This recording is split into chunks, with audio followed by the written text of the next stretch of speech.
What's up, Newcomb family? Welcome back to the channel, Living the Newcomb Life. I'm Jerry. Today what I'm going to go over is I am going to be growing in 5-gallon buckets.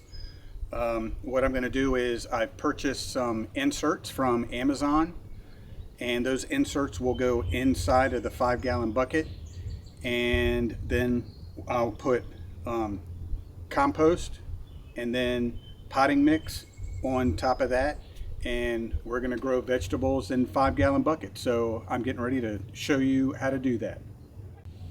So this is what I purchased from Amazon. This is the grow bucket from growtechgarden.com. I'm sure you can purchase it directly from them, but I purchased it from Amazon. So I'm going to show you guys what's inside.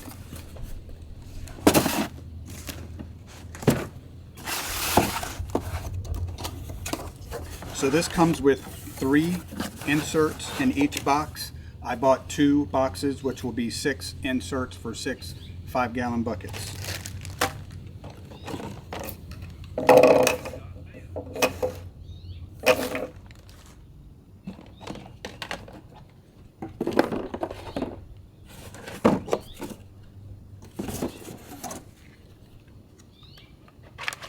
So this is the actual insert itself. So this will go inside of the 5-gallon bucket. What's going to happen is I'm going to measure from the bottom of the 5-gallon bucket, and I'm going to drill a hole with a 5/16 drill bit about 3.5 inches up from the bottom of that bucket.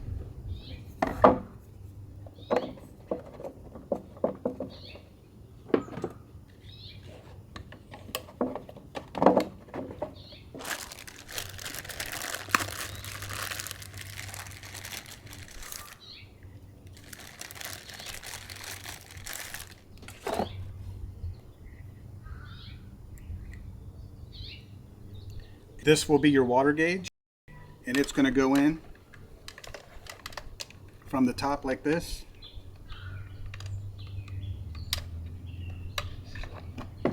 And as you fill it with water, it's going to raise up like that. And as it disappears, that's when you know it's time to refill. So this is going to hang off of the side of the lip of the 5-gallon bucket. As you water in your water, once it comes up and it reaches that 3.5 inch hole that I'm going to drill, that water will then spill out. At that time, you know it's time to stop watering. And basically what's going to happen is when this is filled with soil, this is tapered down like this. So the soil will fill the gaps right here, and the soil on the outside edges is what's going to allow the water to wick up through the soil, and this 3.5 inch area down here will keep it watered. When you first water it in and the plant is very small, it should last about 1.5 weeks or so, maybe 2 weeks depending on the size of the plant. But as the plant gets larger, you're going to have to water it a little more frequently. But on average, this will keep you from having to water it every day or that often. You'll only have to water it on average about once a week. So this is the setup, and I'm getting ready to put these in the 5-gallon buckets that I have. So I got to drill the holes, and then I'm going to put the insert in and put the compost in. All right, so I have to drill holes in the bucket 3.5 inches from the bottom. Take your tape measure and measure it 3.5 inches. And it just so happens that I've pre-marked all of my buckets, so I'm going to go ahead and drill them all out now. Yes, I am about to drill a hole in a perfectly good 5-gallon bucket.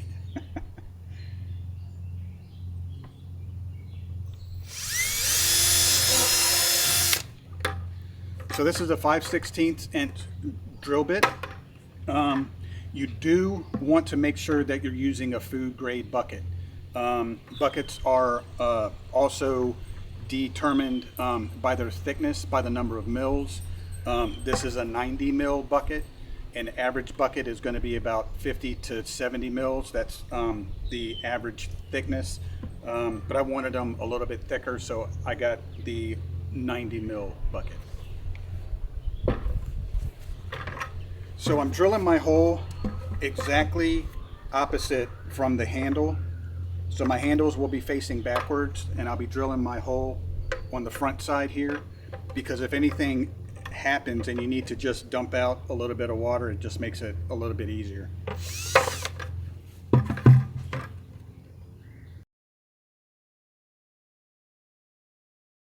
Next, what I'm going to do is I'm going to get the compost, put the inserts in, and then I'll start putting the compost over top of the inserts.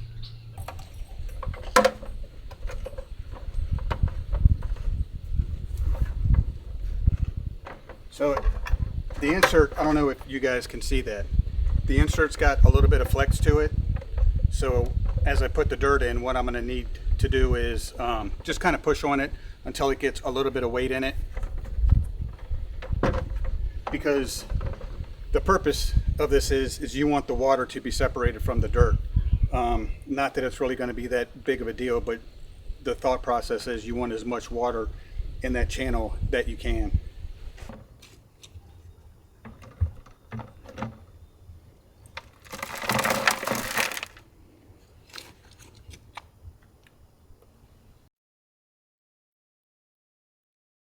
So I'm hoping you guys can see that. I'm just pulling out all of the big sticks and that kind of stuff. But I'm right above the insert, which is right where I want to be. So what I'm going to do now, so what I plan on doing next is I'm going to add my fertilizers in, and then I'm going to put potting soil on top of that, and that will be my top layer, and then we'll be ready to plant. So I'm going to put the rest of this compost in the remaining 5 buckets, and then I'll add the fertilizer.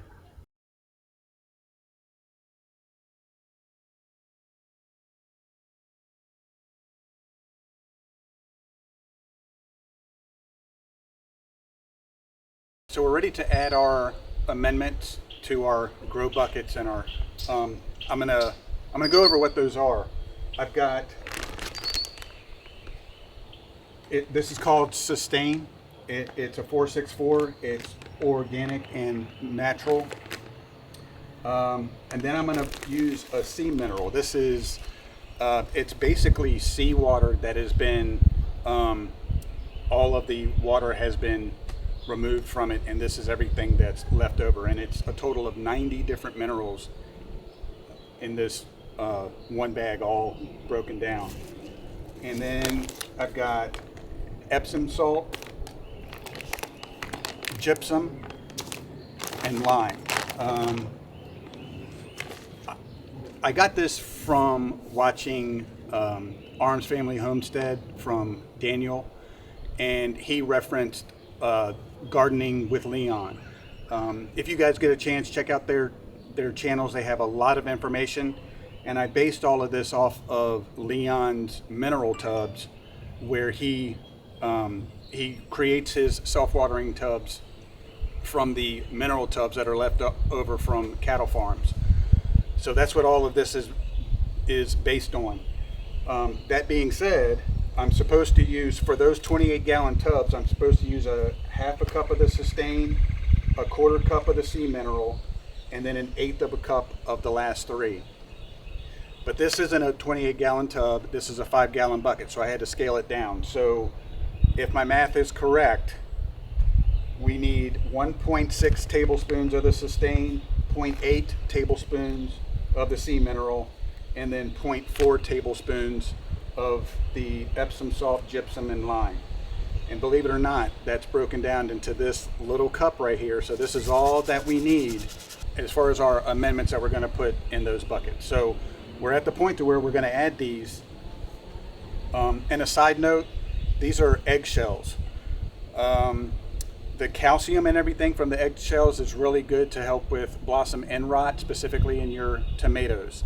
So what I did was kept all of our eggshells. I put them in the oven for about 15 to 20 minutes at 350, and that makes them extremely brittle.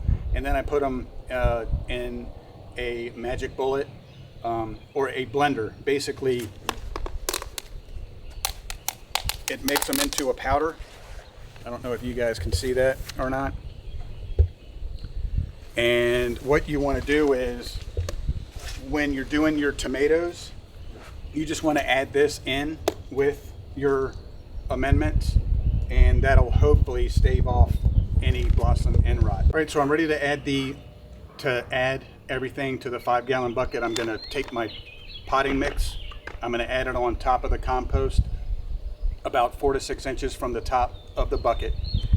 I'm going to add all of my amendments. I'm just going to sprinkle it in there, and then I'm going to add the rest of my potting mix so that it's about 1 inch or 2 from the top.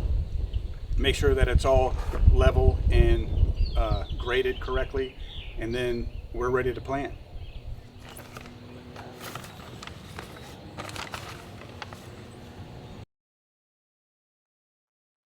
All right, so that's about 4 inches from the top.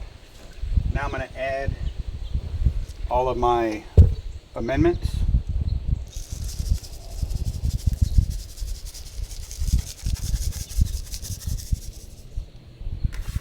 Mix it all up in there so it's about 5 inches from the top.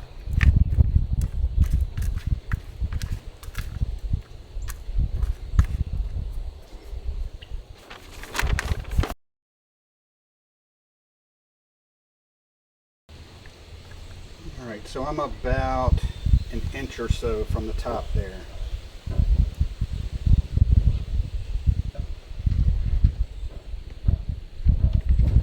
And now I'm ready to plant. So in this grow bucket, I'm going to plant a sweet banana pepper.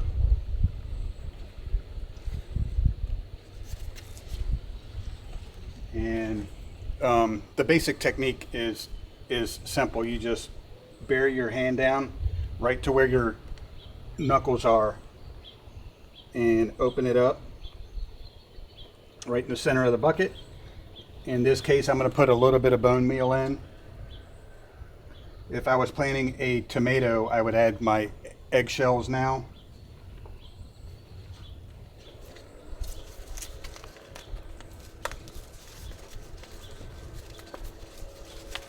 Pop out my plant. Kind of loosen up that soil a little bit.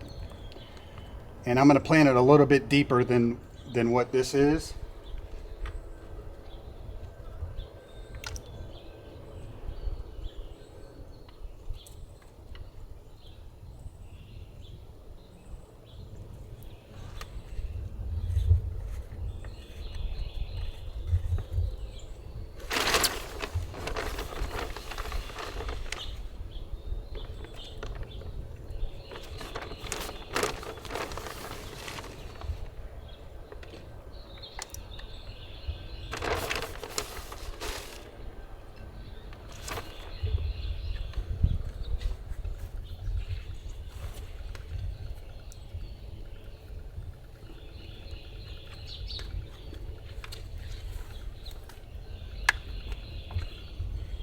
And there you go, guys. So the watering is really simple, very basic. We're going to water from the top right here, and you're going to water it until the water comes out of your hole here. And you're going to do that for about, in this case, because this plant is relatively large, you're only going to need to do that for about a week or two.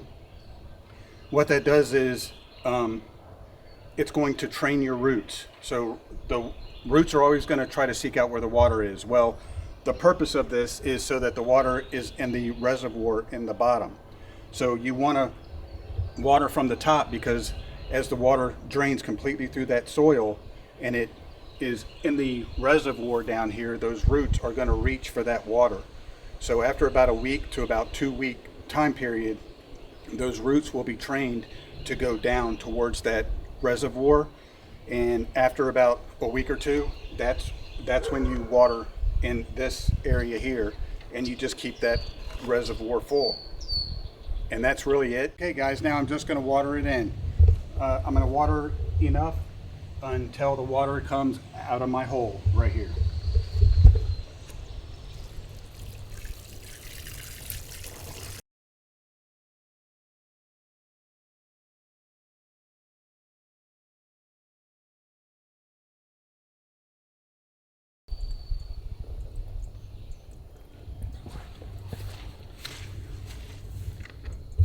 Okay, so as you can see, it's coming out of the hole now, and that means it's time to stop watering. So this bucket is done, ready to rock and roll.